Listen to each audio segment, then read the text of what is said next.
You're using the words of real people, and it's not the characters. In another play, characters are formed from the playwright's imagination, and they are based off real people. But I guess with verbatim theatre, you've got those people really there with their words, their experiences, and just like kind of their boldness and courageousness to speak to the playwright. You know, multiple voices is always more interesting than just one point of view, and talking is always more interesting than preaching. And so the realism and the authenticity of verbatim is really important because it expands our minds and makes us see the bigger picture past our own point of view.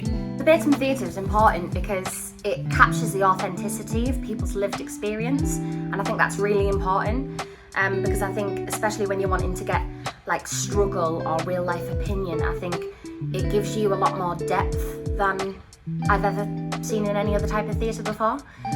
So I think it's extremely crucial because it also encourages people that wouldn't, I guess, normally have the chance to voice their opinion and voice their story and kind of share with the world their opinion on things. It gives them a chance to speak up, which is really great, and it's an absolute pleasure to take those words on. Creating my own version of someone who already exists is actually really exciting because you get to explore the art of impersonation, which you don't get to do that often. But it can also be quite nerve-wracking, I've found, because you want to do your person justice and you don't want to fall into caricatures or stereotypes.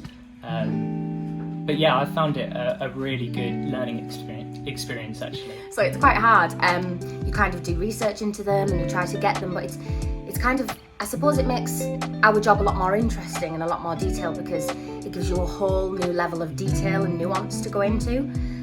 Because of course you really want to do it justice, I suppose, and you want to portray them in a way that is respectful and like if Marjorie was actually coming to watch this play, I'd want her to think that I've done the best I could. So there's a bit of added pressure, but it's good.